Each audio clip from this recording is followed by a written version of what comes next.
Imagine, if you will, a city at the crossroads of the world. This was Constantinople, the very heart of the Byzantine Empire. Long before the Hagia Sophia we know today graced its skyline, there were already other great churches on this spot. The first was built in the 4th century by Emperor Constantius II.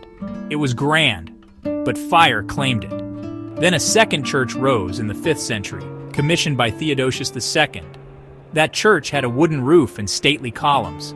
The people of Constantinople were passionate and often rebellious. In 532, the Nika riots erupted and burned that second church to the ground. The ruin left a void and an opportunity.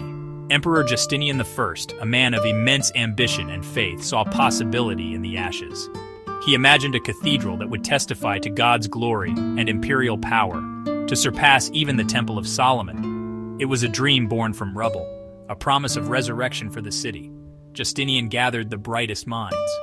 The architects he chose were scientists and mathematicians: Anthemius of Tralles, master of geometry; Isidore of Miletus, brilliant physicist. Their task: build the largest, most splendid church in Christendom, to raise a dome so vast it seemed suspended from heaven. Construction began within weeks. Thousands of craftsmen labored, and foundations were laid with prayers and immense hope. Deep green marble from Thessaly, yellow stone from Syria, porphyry columns from Egypt, gold, silver, ivory. The plan fused the long basilica with a massive central dome, engineering and art in one. Justinian himself oversaw the work. The scale was overwhelming. The colossal dome seemed to float weightlessly, an illusion born of 40 windows that poured streams of light across glittering mosaics and polished marble, holy wisdom made visible. For Justinian, it was more than worship. It was the stage of empire. Emperors were crowned beneath golden angels, edicts proclaimed, festivals filled the air with incense and chant. The building declared Byzantium the rightful heir of Rome, its capital the center of the Christian world, a treasure chest of art telling scripture in light and color. Gold, silver, colored glass, mosaics of Jesus, the Virgin, saints and angels, emperors and empresses. On sunlit days or by thousands of candles, the interior shimmered with an otherworldly glow. Yet the churches of Rome and Constantinople drifted apart over doctrine, language, and power. In 1054, a papal legate strode to Hagia Sophia's altar and cast down a bull of excommunication, the Great Schism. A wound never fully healed. Suspicion hardened. The empire weakened as threats closed in. Brothers in faith came to see rivals. In 1204, the Fourth Crusade diverted to Constantinople, the wealthiest city on earth, and for 3 days they pillaged, burned, destroyed. They stormed Hagia Sophia, tore down the silver screen, looted relics, stripped gold and jewels. They drank from chalices, even profaned the patriarch's throne. Deep scars remained. Treasures were carried west. Byzantium regained its city in 1261, but the Golden Age had passed. Poor and diminished, the empire let its great church fade, a mirror of its own decline. The final day for Byzantine Constantinople came on May 29, 1453. After a grueling siege, the walls fell. Thousands sought sanctuary within Hagia Sophia, praying for a miracle that did not come. The young conqueror, Mehmed II, rode to the great church, awestruck by its beauty. Legend says he sprinkled dust on his turban in humility. He declared it a mosque.